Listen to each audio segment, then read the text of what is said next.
Hello friends, welcome to secret of சமையல். இன்றைக்கி நம்மளோட சேனலில் நாம் பார்க்க போகிறது ஒரு வித்தியாசமான ஊறுகாய் அல்லது தொக்கு ரெசிபி. இது என்ன தொக்கு அப்படின்னு பார்க்குறீங்களா? இது வந்துட்டு பாவக்காய் தொக்கு.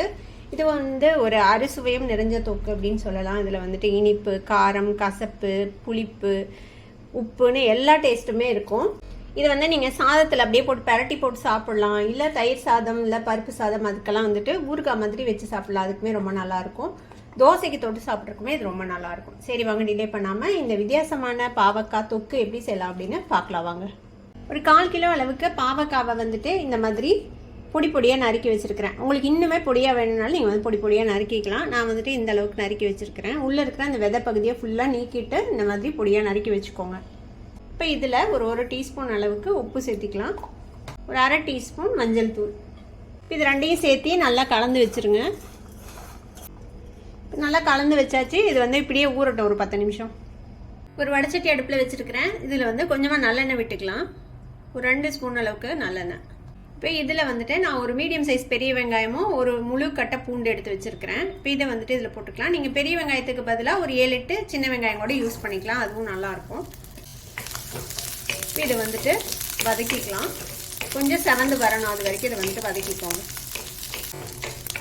ஒரு 5 நிமிஷம் வதக்கியிருப்போம். பார்த்தீங்கன்னா தெரியும், நல்லா செவந்துருச்சு பாருங்கள். இப்போ இந்த அளவுக்கு வதங்கினா போதும். இப்போ இதை ஒரு மிக்சி ஜாருக்கு மாற்றிடலாம்.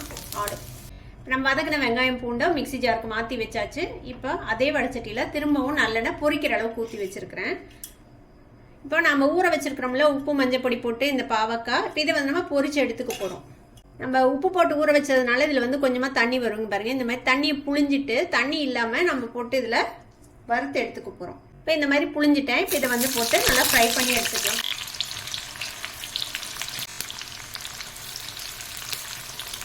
இப்போ இந்த பாவக்காவை நல்லா ஃப்ரை பண்ணி எடுத்துக்க போகிறோம். இந்த ஈரப்பதம்லாம் போகிற அளவுக்கு நல்லா கொஞ்சம் மொறுன்னு ஃப்ரை பண்ணி எடுத்துக்கலாம்.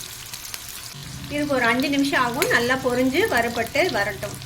இப்போ பாருங்கள், நல்லா ஃப்ரை ஆயிடுச்சு பாவக்காய். இந்த அளவுக்கு ஃப்ரை ஆனால் போதும். கொஞ்சம் ப்ரௌன் கலர் வந்துடுச்சு பாருங்கள் ஃப்ரை ஆகி. இப்போ இதை நம்ம ஒரு பிளேட்டில் எடுத்து வச்சிடலாம். இப்போ இது மாதிரியே மீதி இருக்கிற பாவக்காயும் நம்ம பொரிச்சு எடுத்து வச்சிடலாம். இப்போ நம்ம வதக்குனா இந்த வெங்காயம் பூண்டை ஒரு மிக்சி ஜாரில் மாற்றி வச்சுருக்கிறேன். இப்போ இது கூடவே நான் ஒரு பெரிய நெல்லிக்காய் அளவுக்கு புளியை தண்ணியில் ஊற வச்சு வச்சுருக்கிறேன். இப்போ இந்த புளியையும் இதுக்குள்ளே போட்டுடலாம். இந்த தண்ணியோடையே போட்டுருங்க. நம்ம நல்லா சுண்டை விட்டு வேக விட போகிறோம், அதனால ஒன்றும் பிரச்சனை இல்லை. இப்போ இதை இந்த தண்ணியிலேயே அரைச்சி எடுத்துகிட்டு வந்துடலாம். இப்போ இதை மாதிரி ஒரு பேஸ்ட்டாக அரைச்சி எடுத்துகிட்டு வந்தாச்சு. இப்போ இது இருக்கட்டும். நம்ம பாவக்காயை வறுத்து எடுத்த எண்ணெயவே ஒரு வடச்சட்டியில் ஊற்றி வச்சுருக்கிறேன். அதே நல்லெண்ணெய் தான். எண்ணெய் சூடானதும் 1 டீஸ்பூன் கடுகு சேர்த்திக்கலாம். கடுகு பொரிஞ்சிச்சு. நம்ம பொரிச்சு வச்சிருக்கிற இந்த பாவக்காவை சேர்த்திக்கோங்க. இது கூடவே நம்ம அரைச்சி வச்சிருக்கிறோம்ல, இந்த வெங்காயம் பூண்டு புளி போட்டு விழுது, அதையும் இதோட சேர்த்திக்கலாம். இதையும் இதோட சேர்த்து நல்லா கலந்து விட்டுருங்க. ஃப்ளேமை இப்போ லோவில் வச்சுக்கோங்க. இப்போ இது கூடவே ஒரு டேபிள் ஸ்பூன் அளவுக்கு மிளகாய் தூள் எடுத்து வச்சிருக்கிறேன். அதையும் சேர்த்துக்கலாம். இது கூடவே கொஞ்சமாக பெருங்காயத்தூள் சேர்த்திக்கோங்க. ஒரு 1/2 டீஸ்பூன் அளவுக்கு பெருங்காயப்பொடி. இப்போ இது கூடவே கொஞ்சம் தண்ணி, ஒரு டேபிள் ஸ்பூன் அளவுக்கு தண்ணி விட்டுறேன்.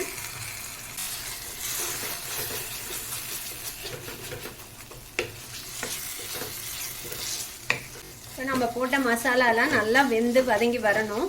இது வேகட்டும். நம்ம பாவக்காய் ஊற வைக்கும் போது உப்பு போட்டோம். இப்போ அந்த உப்பு பத்தாது, நம்ம புளிஞ்சிட்டோம்ல, அதனால உப்பு கொஞ்சம் கம்மியாக இருக்கும். இப்போ இன்னொரு 1/2 டீஸ்பூனோ 3/4 டீஸ்பூனோ உப்பு தேவையான அளவுக்கு சேர்த்திக்கோங்க.